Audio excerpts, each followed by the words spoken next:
Bankruptcy, drugs, and even death. These are the craziest football players' stories. Van Dijk is one of the best defenders in the world, but this one happened if he died. In 2012, Virgil dreamt to become a football player. One day at training, young Virgil began to have stomach pains during a training session. He went back home, but what happened next could change everything.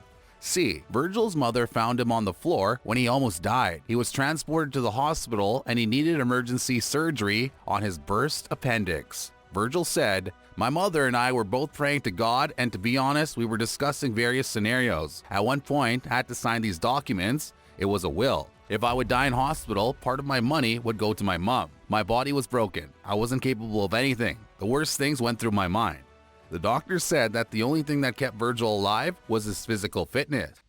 Neymar grew up poor in Brazil. The only way out was to be an athlete, a rapper, or sell drugs. Come on, man. Our boy Ney always wanted to be a baller. When he was young, his dad gave him money to pay the electricity bill. But we know him and how he spends his money. Literally, he went to pay the bill until he saw a raffle to win a brand new whip. So he went and bought a raffle ticket. Oh man, he got home and had to explain to his dad. What would your dad do? Neymar said that he beat the crap out of me. But the next day, his dream was closer to becoming truer than Kylie Jenner dating me. He woke up by the sound of a sports car and he couldn't believe it. But the car was from the electricity company. They were there to cut off the electricity. And again, Neymar said in an interview, "My dad beat the crap out of me again." What was he thinking, man? He's got to stay humble, like the next one.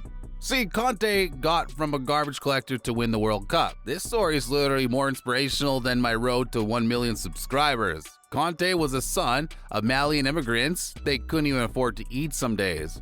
But life hit him harder than ever. Kante's dad was dead when N'Golo was just a little boy, leaving his family poorer than they had ever been. But N'Golo is a hustler. By the age of 8, he started to collect garbage to help his mother pay the bills. During the 1998 World Cup, he used to collect trash from the stadiums left behind by the fans. But this wasn't the life he wanted to live, so he started to play football. With him and his hard work, he started to win and win and win again. But in the end, all his hard work started to pay off. In 2012, he signed his first pro deal with Boulogne, and the rest is history. He earns millions of dollars every single year. He didn't forget where he came from, and he stays humble. Like he drives his Mini, like the wannabe influ nerds from my city. At least he doesn't have a deadly curse like the next one. What if I tell you that every time Aaron Ramsey scores a goal, someone has to die? Well, it's true. This mysterious theory is everywhere on the internet. Every time Ramsey scores a goal, a celebrity passes away. But let Ramsey talk about this mystery. The most ridiculous rumor I've heard is that people die after I score. There have been loads of occasions where I've scored and somebody has died. That's just a crazy rumor. Although I took out some baddies. Man, this guy's funny. But out of 64 career goals, 23 have been a death of a celebrity. It all started back in 2009 when Ramsey scored for Wales. His first curse victim was Andreas Montes. Man, I hope I'm not next. See, Kevin De Bruyne is one of the best players in the world. But at the age of 15, when he played for Genk, his life changed. They put him in a foster family for 12 months to be easier for him to study and play football, but that family abandoned him. I moved away from my parents when I was 14. I come home and my parents were like sad, crying, and I'm like, what's wrong? The foster parents don't want you to come back anymore. I'm like, why? Because of who you are. De Bruyne! Oh, that is outstanding! It's heaven, De Bruyne.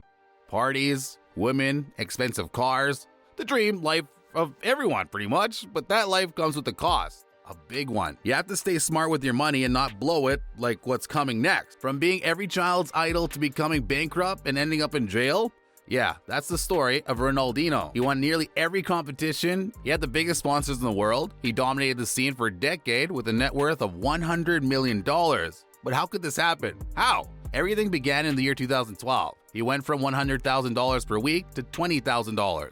But Flamengo didn't have that money to pay Ronaldinho, so he had to move on to the next team. Fluminense paid him $150,000 per month, but the same happened again. They couldn't afford Ronaldinho. In 2014, Ronaldinho lost one of the biggest sponsors, Coca-Cola, because he was caught sipping Pepsi. Yeah, his bank account was lower than mine. He had only $5 left. This crazy how things work, right? This man went from winning Champions Leagues after Champions Leagues to becoming a fisherman. Wait, what?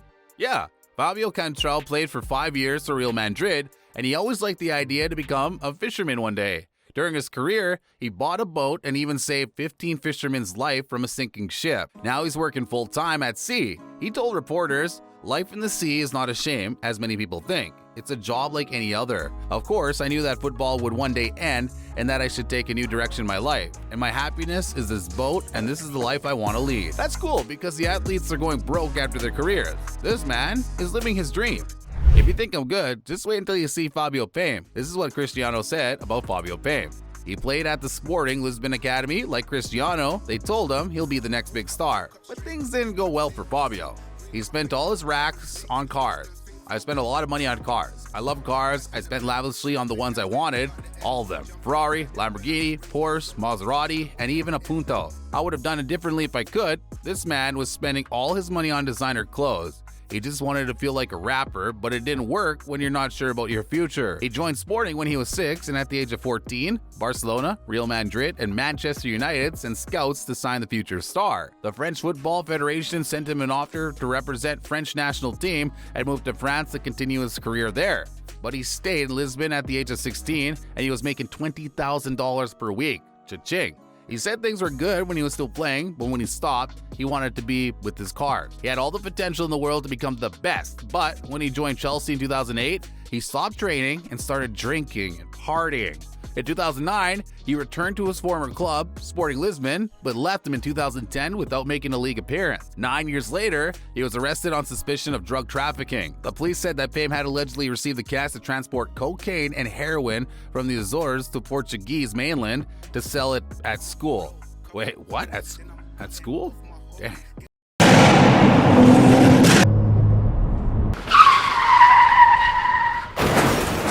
In just 1 second, your life can change forever. See, in 1992, Lentini was the most expensive football player in history. AC Milan paid him $12 million for him.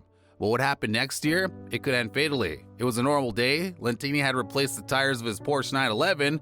The mechanic told him not to go above 70 kilometers per hour, but Lentini pushed the sports car at a speed of 200 kilometers per hour. And you can imagine what happened next. His car burst into flames. He was transported to the hospital. He was lucky that he was alive.